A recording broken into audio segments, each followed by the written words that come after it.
Easter Sunday, so incredibly early this year. I'm not sure the dogwoods got the memo that, hey, Easter's going to come a little bit earlier than normal. The one tree that God put a curse on because it said that the dogwood was used while making the cross. The tree was to never grow tall enough to be used the same. Now, the olive tree is looked upon as being the most sacred because Jesus prayed underneath one before the crucifixion. Trees are either loved or trees are hated. It took many years for me to be forgiving of my neighbors who even today will chop down a tree with no excuse. I keep walking while biting my tongue. I mean, even pruning a tree finds a way to injure my seasons. But it needs to be a yearly project due to the preservation of its energy. For me to ignore its growing process, I'm actually inviting silence more than sound. Being one with nature. Ooh, such a tough cookie. The one thing I want more than anything, to have more time to be with nature. But being a human means being consumed by expectations that need to be met.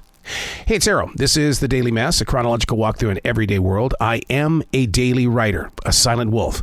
That means I sit on the edge and I watch, I listen, I study, and then we come together and have a conversation because there's just so much that we can all learn by being a silent wolf. This is The Daily Mess. During these moments of early spring, it is so difficult as a daily writer to actually physically write. Really, that's the truth. The reason why is because the sun is so bright at my writing time that it actually blinds the energy pouring into this room. It's almost like muscle memory. I'm here every day doing the same thing. Plant the writing instrument on the page and start setting free your methods of thinking. It's so easy to stand up and just pull down the shades. But then again, that would lock out the energy of the forest as it shares it with me each and every morning. Walking and working with it allows the moment to be savored in ways that really do light up the source of expression and presentation. These aren't just words on a page. It's the presence of right now, which has the willingness to always be right now, even when being read in the years ahead. That term, right now, is everything that is here, in the now. It's so difficult to live it out because the past already has a beginning, middle, and a continuation. Living in what is right now, which is the reason why I wouldn't get up and pull down the shades.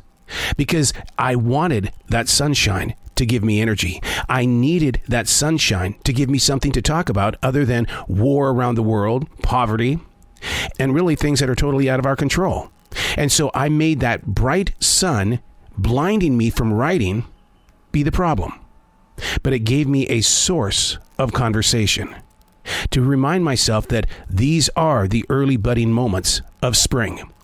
No year has ever been different, and I'm sure this time last year, I was still writing about the sun blinding me. Find your moment of trying to connect with what is right now. Get into that moment. Even if it's uncomfortable, get into your right now. It'll help you slow down time. Suddenly, it won't be 2050. It's going to be this moment, right here, right now. I'm Arrow, and that's The Daily Mess.